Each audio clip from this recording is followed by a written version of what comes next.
because of the amount of space that we have, I have goals of different services that I would like to offer some of our clients, and I just don't have the space to do that. And not having that space, and me not having the forethought 5-6 years ago, limits what I'm able to do in my business and the growth that I'm able to have. Uno, dos, tres.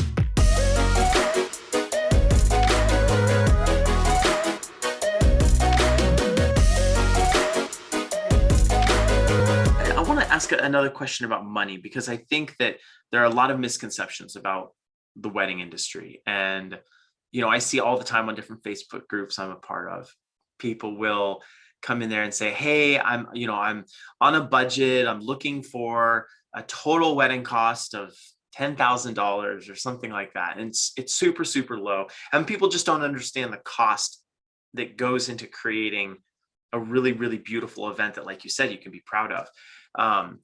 When you are working with the different venues that you work with, where do you start? Do you start kind of with the vision that the business owner has, or do you start with an understanding of the area that they want to build in and the price that they can charge? How do you kind of start formulating that conversation around money to build a venue that people can actually go to, that the business owner can be affordable, or the business owner can be profitable running? Mm-hmm. Yeah, great question. And where we start is probably not where most of our clients want to start. Kind of like what you were mentioning earlier with the sprinkles on the top of the cupcake. Most of our clients, and I would say most people in general, are really focused on the pretty building. They have this vision of this experience and this beautiful building that they want. And they just want to get to the design process. And we have to make everyone slow down and really focus on your business. And I've probably said this a few times during our conversation, but it's something that we just have a very business-centered approach. So we do a lot of market research in their area and try to understand what the average venue can charge. But also, we're seeing places push the boundaries to that, even my local market. I can talk about that here in a second, but really focusing on, what their goals are, what's realistic, especially with weather. So how many weddings do they want to have? What's realistic? What are some good goals around that? What would they need to charge? We also give them some ranges. So we'll say, if you're going to charge $5,000 for a wedding, or $6,000 or $7,000 or $8,000 or $9,000 or $10,000, what does that mean? And how does that impact your profitability? How does that impact, your costs? And then that also kind of helps dictate our budget and what we can spend. So we really won't let people overspend outside of what we think is some realistic expectations in terms of what they're going to be able to achieve financially. Because I'd hate for someone to build something way over the top when that's never going to help them be really successful. So yeah, we definitely do a lot of market research, really focus on the business, and then also really focus on, I almost say to our clients, design your contract before you design the building. Really think about your business, what your business model is, who's going to be working for you, what are your goals this year, 3 years from now, 5 years from now, what are the rules going to be, what are the, when are the bride and groom arriving, when are they leaving? Do you want to have weddings every Friday, Saturday, Sunday? Do you want to have one a weekend?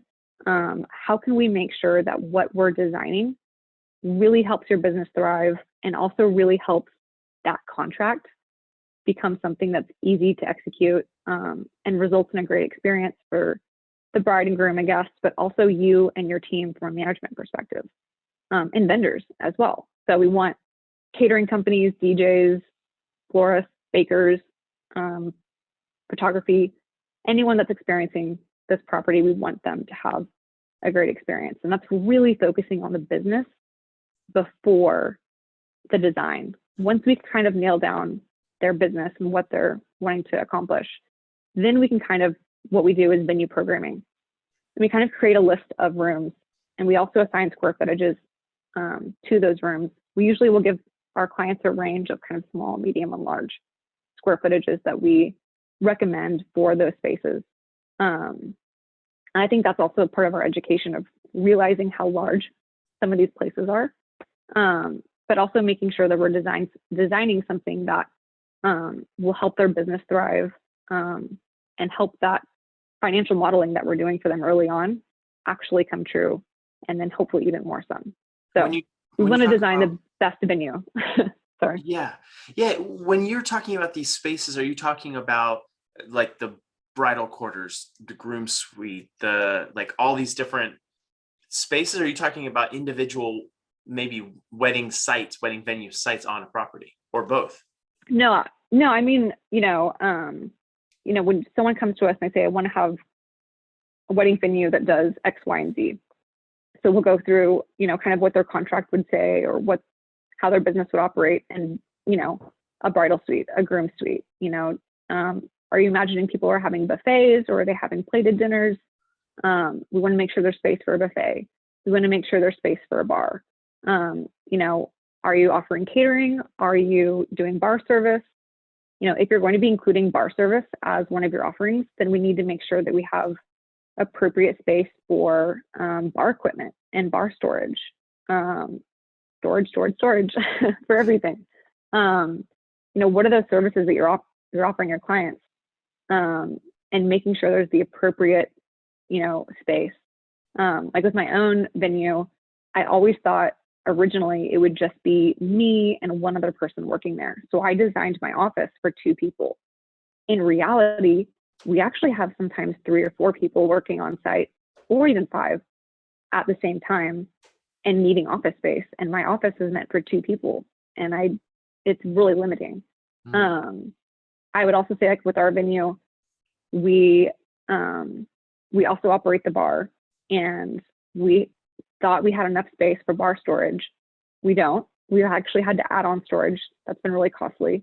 But now we also, because of the amount of space that we have, I have goals of different services that I would like to offer some of our clients, and I just don't have the space to do that. And not having that space, and me not having the forethought 5, 6 years ago, limits what I'm able to do in my business and the growth that I'm able to have.